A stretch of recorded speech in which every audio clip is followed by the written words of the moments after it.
को जरूर यूज किया होगा जब आप 2 लैपटॉप कंप्यूटर को एक साथ ज्वाइन करते हो।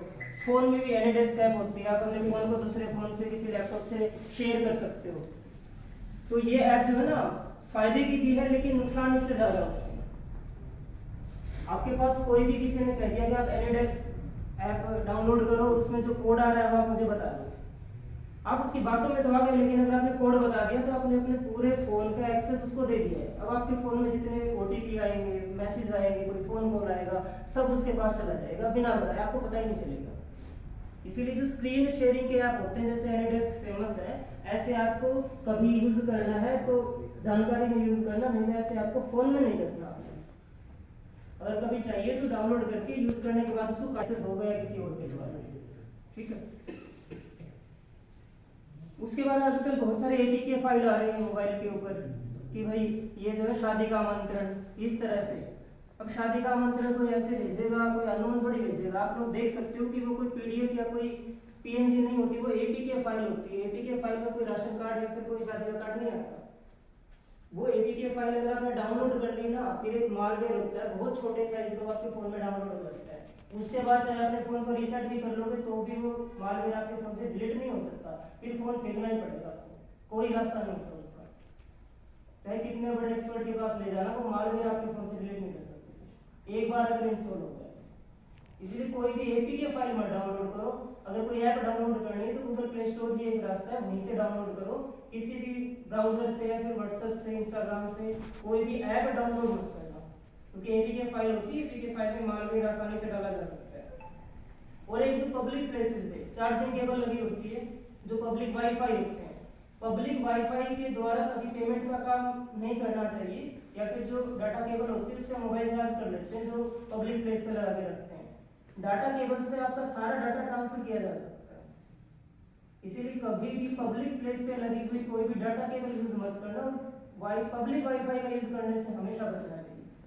और अगर कभी इमरजेंसी में यूज करना भी पड़े तो कोई पेमेंट नहीं करनी उससे। अगर पेमेंट आपने कर दी तो आपकी जानकारी लीक, बेशक चाहे वो सरकारी क्यों ना हो, लेकिन वो फिर एक्सेस होते हैं, जो स्कैमर होते हैं उनके एक्सेस में वो रखते हैं, तो आपकी जानकारी सारी चुरा ली जाती है इस तरीके से। उसके बाद जो फर्जी फेसबुक और सोशल मीडिया अकाउंट बनाकर आपके जो नाते रिश्तेदार फेमस लोग हैं उनके नाम से फर्जी फेसबुक अकाउंट बना लेते हैं, फिर पैसे मांगते हैं कि भाई मुझे इतने पैसे की जरूरत है। आपको तो ये लग रहा होगा कि हमारा जानकार हमसे पैसे मांग रहा है, लेकिन वो आपका जानकार नहीं होता है।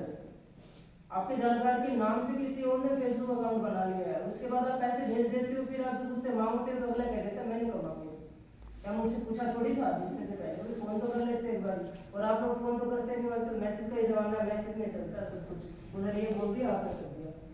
एक बार कंफर्म जरूर कर लेना चाहिए कि आपने मांगे किसी और ने मांगे।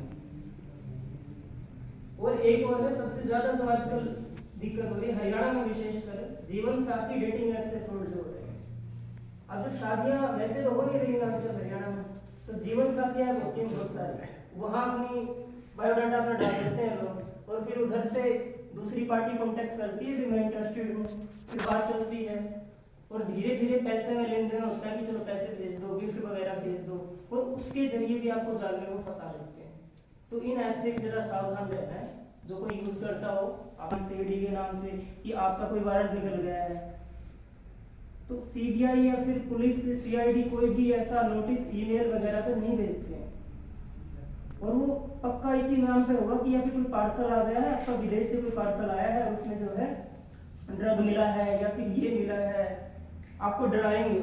और डराने के बाद फिर आपसे वीडियो कॉल के जरिए आपको डिजिटल अरेस्ट कर लेंगे। डिजिटल अरेस्ट में क्या होगा, आपको वीडियो कॉल काटने नहीं देंगे वो, और फिर आपको डरा धमका के रखेंगे और कहेंगे इतने पैसे आपको भेजने पड़ेंगे। और इसमें एक दिक्कत और है, नया नया व्यक्ति आपसे बात करेगा, पुलिस की ड्रेस में करेगा, अपने एसपी साहब बात कर रहे हैं, ऐसी मुस्कान लगे होंगे, हम एसपी साहब बात कर रहे हैं। एसपी साहब क्यों बात करेंगे ऐसे फोन पे, और वीडियो कॉल पे वो पैसे मांगेंगे अपने मुंह से, और शिकार हो रहे हैं लोग। हमें हंसी आ रही है इस बात पे कि कोई इसका शिकार कैसे हो सकता है, लेकिन इसका बहुत बड़ा बड़े लोग शिकार हो रहे हैं और लाखों रुपए उनके चले जा रहे हैं। अवेयर नहीं है ना, हाँ, ये इसीलिए प्रॉब्लम है आज का।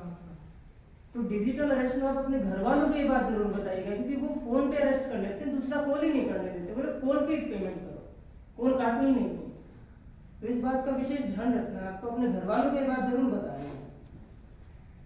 तो ये कुछ तरीके थे जिसके जरिए जो फ्रॉड हो रहे हैं और भी बहुत सारे तरीके हैं, जैसे कि ओटीपी नहीं बतानी किसी को भी, चाहे कोई कहे कि मैं प्रधानमंत्री बोल रहा हूँ तो भी ओटीपी नहीं बतानी, किसी को नहीं बतानी फोन पे ओटीपी कोई नहीं पूछता है। बैंक से फोन आ जाते हैं, अगर बैंक से बोल रहे हैं आपका डेबिट कार्ड इनएक्टिव हो गया है, आपका क्रेडिट कार्ड इनएक्टिव हो गया, खाता बंद हो गया है कि भाई इस योजना के पैसे नहीं आएंगे, तो लोग फटाफट ओटीपी बता देते हैं। तो ओटीपी कभी भी फोन पे शेयर नहीं करना, क्योंकि अगर आपने ओटीपी शेयर कर दिया सारा बैंक का एक्सेस चला गया आपका, आपकी सारी जिंदगी की कमाई 1 सेकंड में जा सकती है। पता नहीं आपको इस बात का एहसास है या नहीं, आपको छोटी मोटी बात लग रही होगी, लेकिन एक ओटीपी से आपकी पूरी जिंदगी भर की कमाई 1 सेकंड में जा सकती है। और साइबर सिक्योरिटी सिर्फ यहीं तक सीमित नहीं है। अगर आपको इन बातों की जानकारी अब हो गई है, या फिर अगर आप ट्विटर को एक्सेस करते हो तो साइबर दोस्त नाम से अपने गांव में आसपास जितना आप स्प्रेड कर सको इस अवेयरनेस को, यही इसका मोटिव है। साइबर सिक्योरिटी का यही मोटिव है कि आप 2 लोगों को पता चल रहा है तो वो 2 लोग और 2 लोगों को, वो लोग और 2 लोगों को इस बात को बताएं, तभी ये सक्सेस हो सकती, तभी सफल हो सकती, नहीं तो इस बात का कोई फायदा नहीं हो सकता। और आप तो एनएसएस के वॉलंटियर्स हो, तो इस बात का विशेष आपको ध्यान रखना है कि साइबर अवेयरनेस खुद तक सीमित ना रख के दूसरों तक इस बात को पहुंचाना है। वैसे तो आप काम कर ही रहे हो इसके ऊपर मैं 2 लाइनों के साथ समाप्त करना चाहूंगा। किसी कवि ने लिखा था कि भारत कभी कभी मेरा देश है, तो बहुत सारे लोग निराश हुए, उनसे भी आपने ये बात कैसे कह दी? बोला ये हकीकत है। बोला 15 अगस्त 26 जनवरी को हम झंडे उठा के सड़कों पे निकल लेते हैं, हम कोई क्रिकेट मैच जब जीत जाते हैं तो हम बड़े खुश होते हैं, हमारा कोई नेशनल जब ओलंपिक में मेडल ले आता है तो हम बड़े खुश होते हैं, कहते हैं कि भारत हमारा देश है। लेकिन जब सोसाइटी खराब हो रही होती है, जब क्राइम बढ़ रहा होता है, जब युवा हमारे नशे की जाल में फंस रहे होते हैं, क्या तब भारत हमारा नहीं होता?